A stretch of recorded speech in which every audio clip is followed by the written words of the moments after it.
Hello, my delicious co-creators. Lilou here. I'm in Bali. Yes, we're all co-creators, aren't we? Dana, oh my God, we're here at the Bali Spirit Festival in Indonesia, in this amazing, beautiful, powerful land. How do you feel? How is it different from New York City?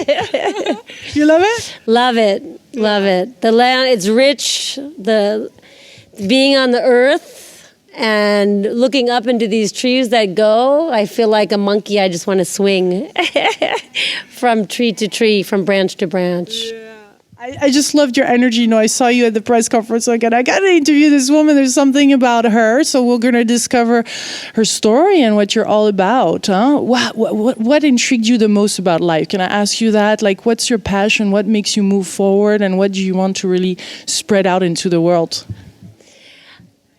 You know, the one thing that you and I connected with is that this is what turns us on, is being with each other and meeting this, and everything else falls away and there's only one. That two doesn't make sense. The word two doesn't make sense.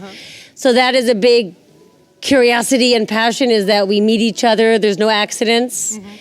And this soulful connection explodes open. Yeah.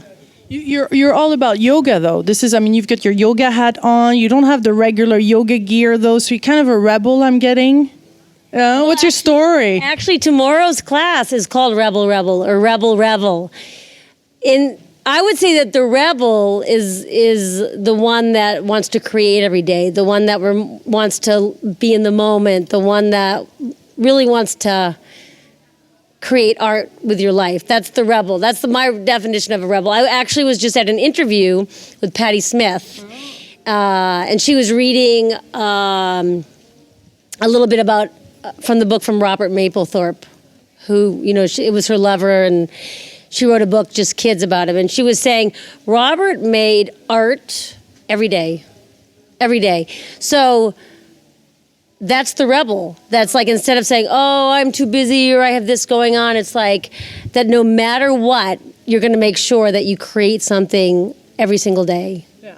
Whether the movement is your medicine, or you're creating muscles, or you're creating faith, just like, you know, faith has to be exercised like a muscle too.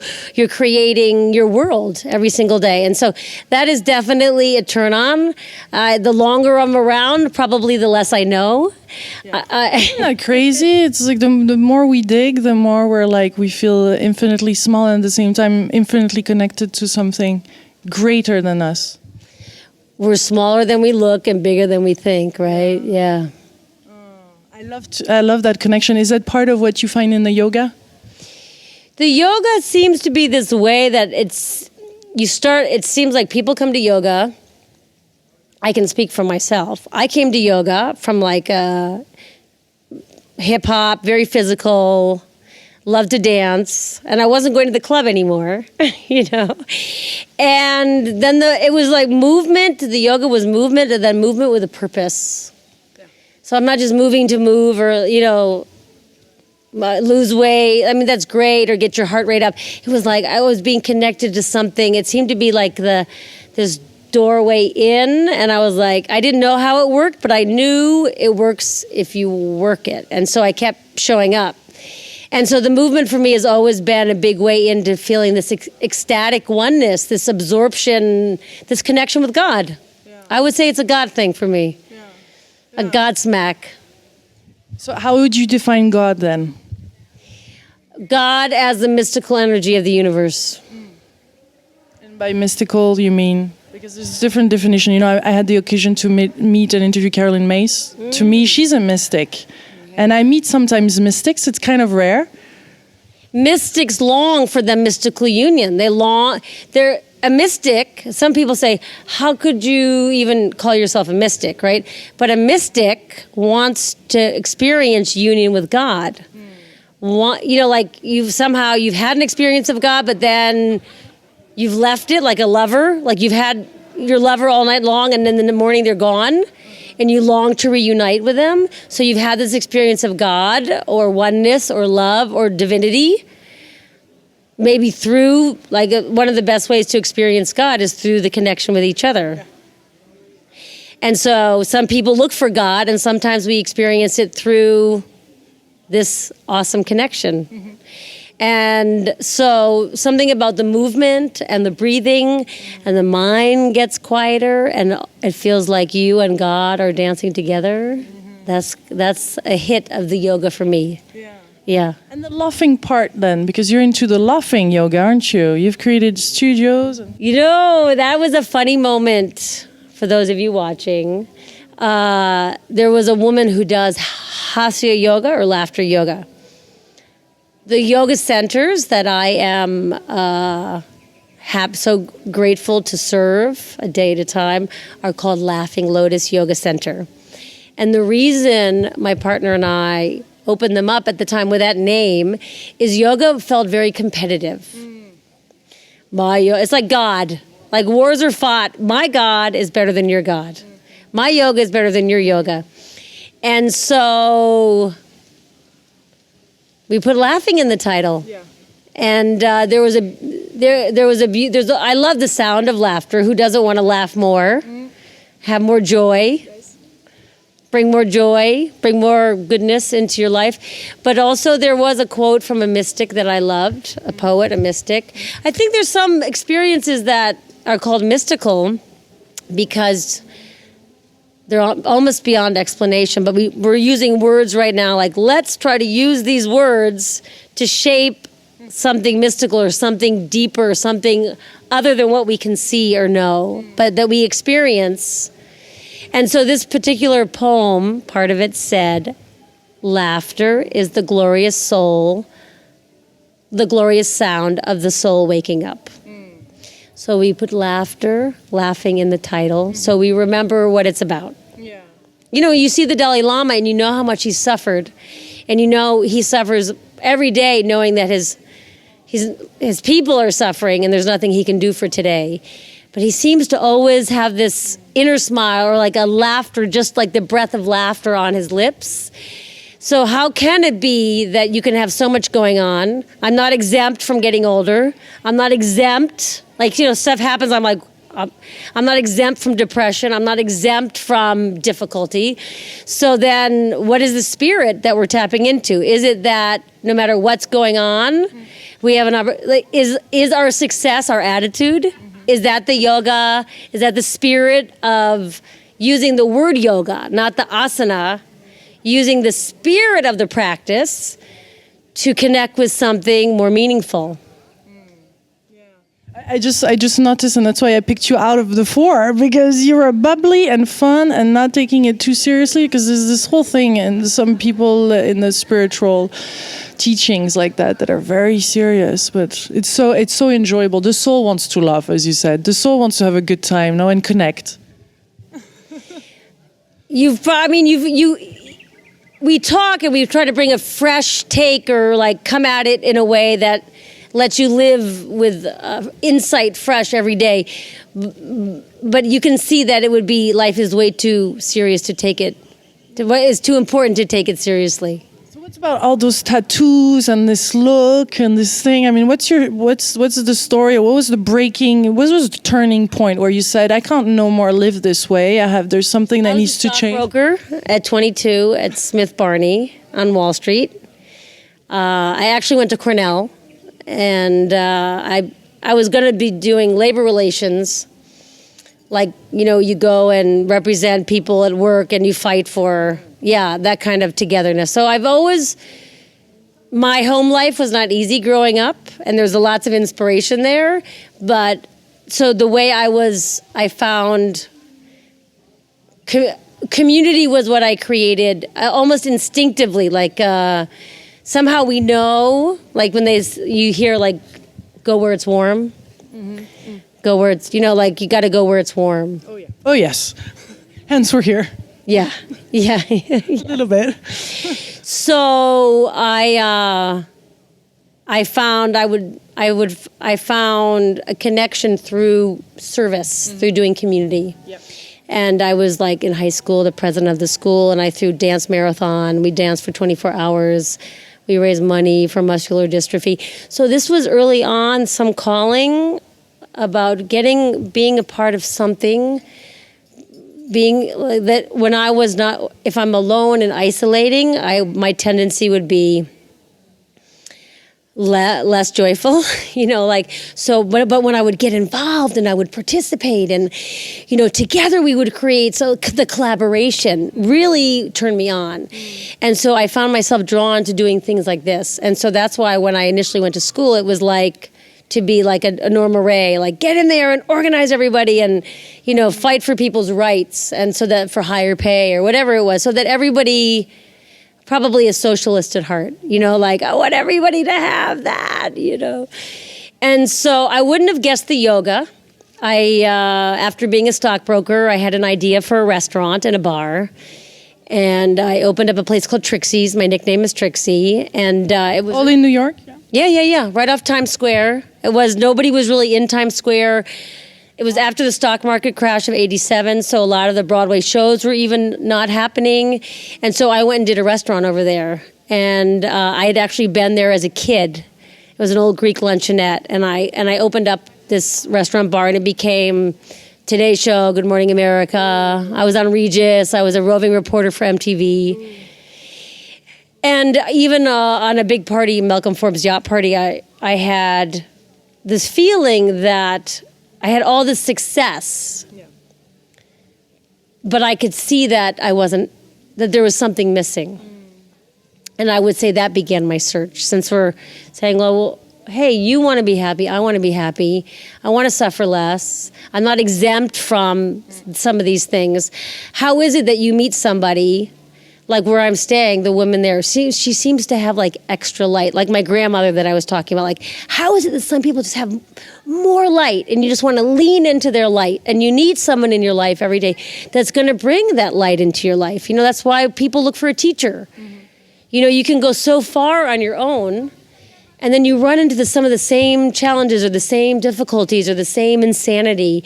And so that's why you have a teacher, someone who can really become that shift or that turning point in your practice, and you can, have a relationship with them and meet yourself, and in meeting yourself, transform. Yeah. Who are some of your teachers into this turning point or into yoga when you started to live differently?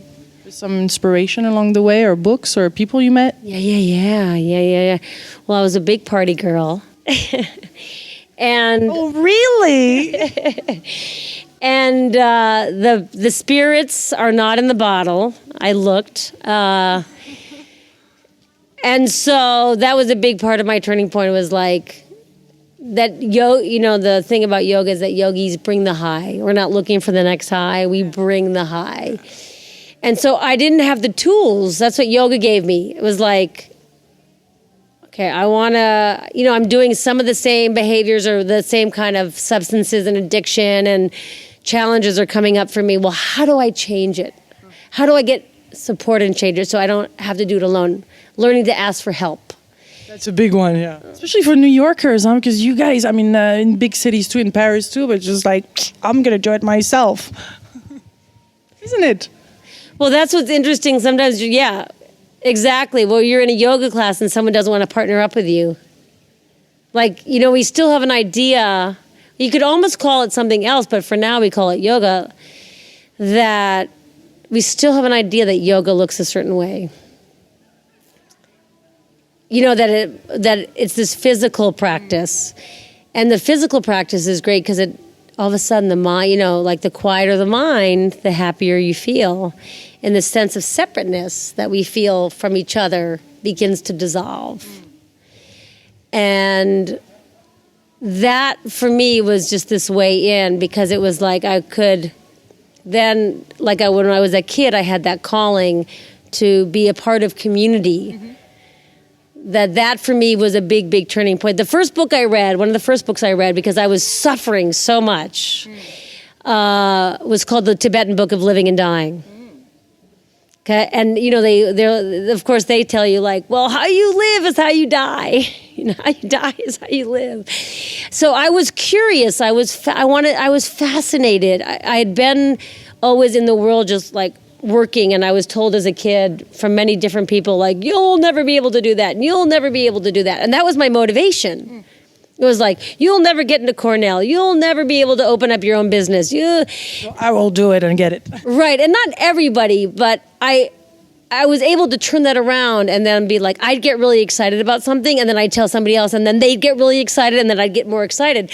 It could have been the difference of like sending me to, like, how is it that some people can take really difficult situations and work with them and turn them around, and other people it destroys them? Like you hear always like so many examples, even Richard Branson's story. Like that's what I love about what you're doing is that you get like, give me a hook in. Give me a taste, give me a nugget, what's the jewel? You're sitting on the treasure. Well, what is the treasure? Like open it up, open to the surprise of life. And so how is it that we can go through so much? Or like I met a guy yesterday in Bali who had a crazy bad surgery and he was in a wheelchair for 3 years and now he's walking. Like I don't always feel like I have strength, but then I got strength from him. Yes. And so when I live in isolation, I don't get this community that we can create community. I need the strength. I need the hope from each other. And so yoga has become that kind of way in for people, like a doorway into healing. Yeah. Into connecting. It's like you come into it through downward dog and that might be the way and then there's something that's like we can't see what's working, but there's something bigger for everybody, for everybody's heart, for wholeness, for healing, for a life beyond your wildest dreams. Yoga gave me a life beyond my wildest dreams. What was the pose in yoga, like a yoga pose that was for you really difficult and you couldn't understand really why, but once you were able to just be with it, it kind of really opened your world up? You can take a really simple pose and have to be in it for a while, and that can like put you through some changes. I would say the backbending poses really like ask everything of me. Like, sometimes you do something and you're like half about it. And yoga's saying, are you all in? Are you ready? Nothing's going to happen unless you're ready. Nothing's going to happen unless you're ready. And so it's like you kind of have the fear and do it anyway, or that the alternative is like you're not going to come to yoga to stay the same. And it's not like you're changing so much that you don't recognize yourself. It's like that the change that comes about is like you become more who you are. How do you know when you're ready for things, for a relationship, for yoga, for this job, for whatever it is? How do you know when you are? I don't know anything. In your own life. How did you know it was time to be part of, to create this in New York? It's a feeling. It's a feeling. I would say listening. Even though I'm doing a lot of talking right now, you might not imagine that I'm listening while I'm talking. I would say, the quieter you get, the more you can hear. And one thing that when you say rebel and you say wild and colorful and a sense of style, which is playful and alive and just having fun with life, is one thing that has been great is that I keep showing up no matter what. So like having the yoga center, Laughing Lotus in New York, almost 17 years, and in Brooklyn, and now some other places. Like where?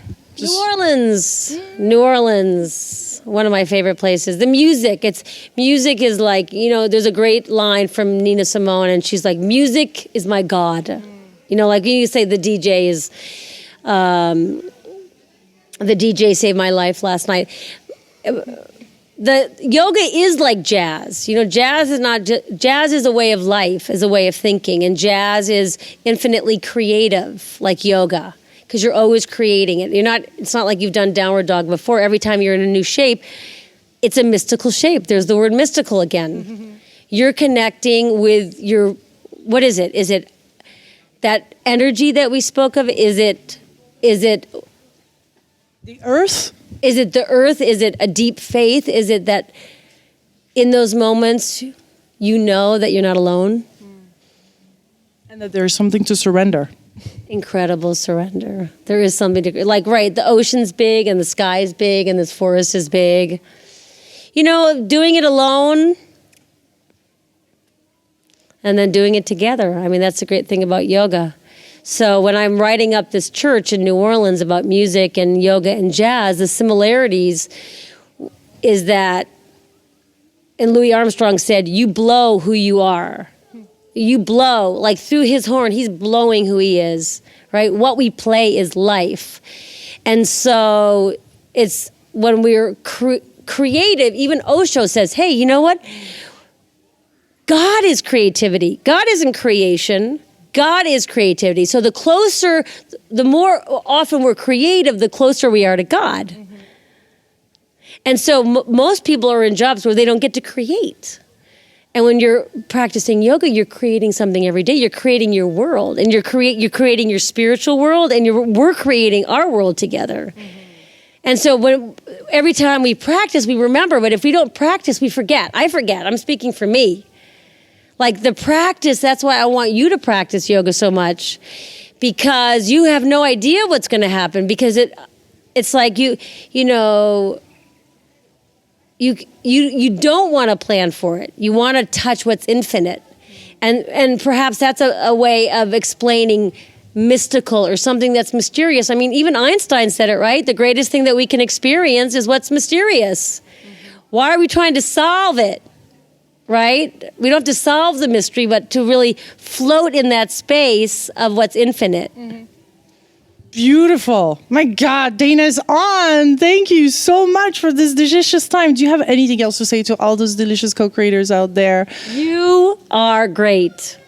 You are great.